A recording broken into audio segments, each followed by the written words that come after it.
Oh, is it going? My experience with festivals has been probably not as consecutive as many of the other people you have interviewed. I started puppetry in 1982 in India, and there weren't many puppetry festivals.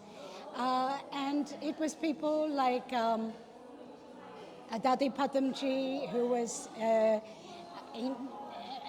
created a festival in about 2000, I think it was.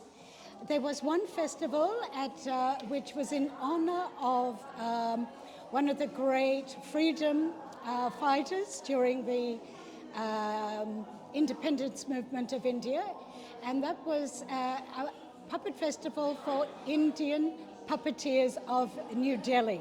So this was in 2001, and this was about then, I believe. I could be wrong, I'll check with my Indian. And so for me, festivals, living in India, it was really to try and launch festivals of puppetry in India, and also showcasing the young modern puppeteers. There were traditional puppeteers, some of them were kind of struggling, so there would also a concerted effort to ensure that the traditions, remained alive. And so a lot of the modern puppeteers, they had to learn from the traditional artists, and the traditional artists were also learning some puppetry techniques from, the so-called modern who had studied at university in the theatre. So that was my initial experience of festivals in India and puppetry. And then I went to Indonesia, and there I lived there 2000 to 2005, and they puppet festivals, they were all wayang. And Indonesia, as you know, is very, very, very, very proud of its wayang. And so most of them were the wayang kulit, the Java, maybe of Bali, the wayang golek, the rod puppets of the Sundanese region.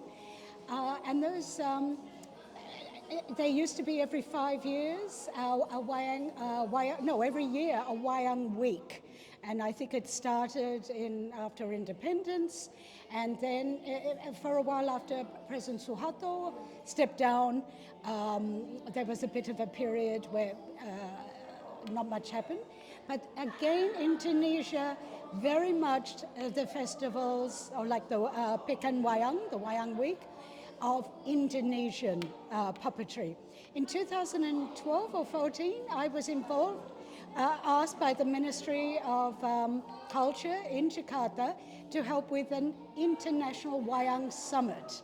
And there they did bring a company from Kenya, there was from China, more like a demonstration, and I'm trying to think who else. But also we had forums and people spoke. Then in 2006, I went to the United States. So there I was introduced to American puppetry, and every year, USA, as you know, is a very huge country, and so they have Puppeteers of America is their main national organization, and so they often would have, like in the Pacific Northwest, they might have a festival. In the, the eastern, those states like New York and Massachusetts and all of those in the east. Then the Southwest. So often there would be at least one, if not more, regional festivals. And I became a member of Unima USA in 2006. I was still a member of Unima India, but 2006, and then wherever there was a national, each year we would hold our meeting, so I got to see American puppetry. Of course, at those festivals, especially the national, they would invite international companies. And that's where I really was exposed to all sorts of puppets, puppet slams, all these wonderful and crazy and I wish I had kept like a log of all the shows I saw and the variety because having lived in India and then Indonesia was more traditional or developing in India, like new so-called modern puppets. So the US has had a tradition. They've had 1936, Puppeteers of America was created. Then Unima USA, I think, with Jim Henson in 1965 or thereabouts. So, there was a lot of puppetry. And of course, USA is a big country. And there would be people in the USA, like there's a company in New York, and Kwan Yu, she is Chinese, and she had come from, I think, Taiwan. And so her theatre, her husband, Stephen Kaplan, performed with her. So they performed like Chinese, in English and in whichever Chinese language.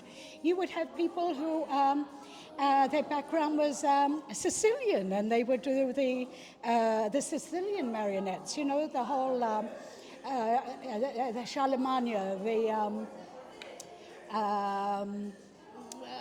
the paladins, of Roland and Orlando fighting the Saracens.